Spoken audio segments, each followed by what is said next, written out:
Dr. Phillip Rumrill, you are the director of the Center for Disability Studies at Kent State University and the co-author of the Sandwich Generation's Guide to Eldercare.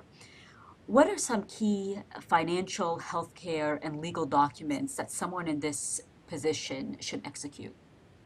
Well, I think one of the one of the most important ones that is often overlooked, unfortunately, is the living will, and we would probably recommend that families would begin with this document as soon as it becomes evident that your elderly loved one is needing some assistance, because the living will enables the person to specify how financial decisions and decisions about his or her care would be made and executed in the event that he or she is no longer able to make those decisions for himself or herself. So while you can still make those choices, you specify how you want things to go, how you want your affairs to be managed, etc., in the event that you're no longer able to do that. So the living will is very important. Of course, the will is important too, and the will obviously specifies what happens with your assets and property, after you are deceased. And the will, of course, when it's made clear and when members of the family understand what is contained in the will, who gets what, in other words, that helps to alleviate conflict and tension within the family during the difficult time that follows the death of a loved one. So the living will for decisions that are made while the person is still alive, and the will as to how assets and property would be distributed upon the person's death. Those are very, very important documents for sure.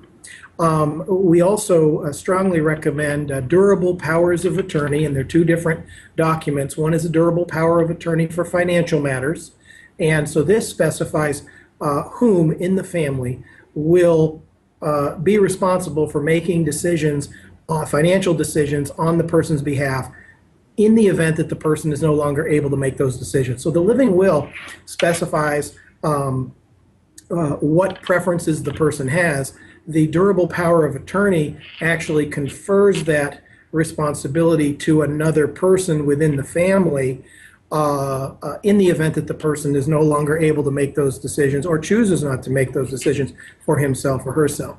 The other durable power of attorney is for health care, and who is it you would like to designate to make decisions about your care, whether that's long-term care, in-home care, whatever it might be. But if you're not able to make those decisions for yourself, then specifying who would be able to do that. And even just these four documents, these are words that terms that everybody has heard before, and it may sound simple, but this can be a very complex process that has financial implications, has legal implications, also just to reduce any potential discord within the family in terms of caregiving, the stuff that Danielle was talking about earlier, in terms of families getting along and cooperating. This is just a stressful and tense time, and sometimes it's good to have some outside counsel.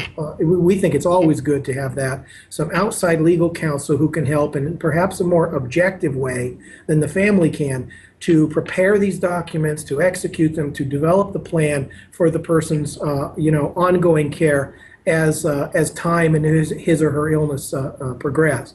And so there we recommend the elder law attorney who specializes in these very same issues and who focuses on helping families navigate this fairly complex system of legal documents and decisions at a time when stress within the family is really at an all-time high. There's just nothing more stressful than watching, the decline of someone you love in all of these ways and having that kind of assistance. So here's where we recommend the elder law attorney to help out in that process.